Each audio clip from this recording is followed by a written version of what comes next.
ବର୍ତ୍ତମାନ ସମୟରେ ମୁଁ ଟ୍ରାଭେଲ୍ କରୁଛି ଭୁବନେଶ୍ୱରରୁ ରାଉରକେଲା ଇଣ୍ଟରସିଟିରେ।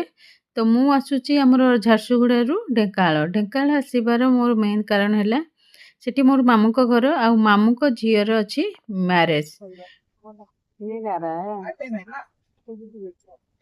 ଆଉ ଇଣ୍ଟରସିଟିରେ ଟ୍ରାଭେଲ୍ କରିବାର ଏକ୍ସପିରିଏନ୍ସ ସେଇଟା ହେଉଛି ମୋର ପ୍ରଥମ ଥର। ତ ଏମିତି ଭାବରେ 2ଟା ସିଟ୍ ଥାଏ ଆଉ ତଳେ ଥାଏ ଆମର ସିଟିଂ ପାଇଁ 4ଟା ସିଟ୍।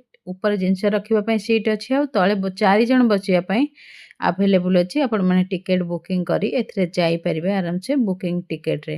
ବାକି ସ୍ଲିପର୍‌ରେ ଯେମିତି 3ଟା ସିଟ୍ ଥାଏ 3 ଜଣଙ୍କ ପାଇଁ ତଳେ ବସିବାର, ଏଥିରେ 4ଟା ସିଟ୍ ଅଛି। ତ 4 ଜଣ ଲୋକ ବସିଲା ବେଳକୁ ଟିକେ କଞ୍ଜେଷ୍ଟେଡ୍ ହେଇଯାଏ। ଆଉ ଆଜି ଯେହେତୁ ଗୁରୁବାର, ମୁଁ ଘରୁ କିଛି ଖାଇକି ଆସିନଥିଲି, ଦିନ 12ଟା ହେଲାଣି, ପେଟ ଭୋକରେ ଜଳିଲାଣି। ଆଉ ଆସି ମାମୁଁ ଘରେ ପହଞ୍ଚିଗଲୁ। ଏଠି ଚାଲିଛି ଭଉଣୀର ହଳଦୀ ମେହେନ୍ଦୀର ପ୍ରିପାରେସନ୍, ଯାହାକି ମୁଁ ନେକ୍ସଟ ଭିଡ଼ିଓରେ ଆପଣଙ୍କ ସହ ସେୟାର କରିବି। ପ୍ରଥମ ଥର ମୋତେ ଦେଖୁଥିଲେ ମୁଁ ଦୀପ୍ତି।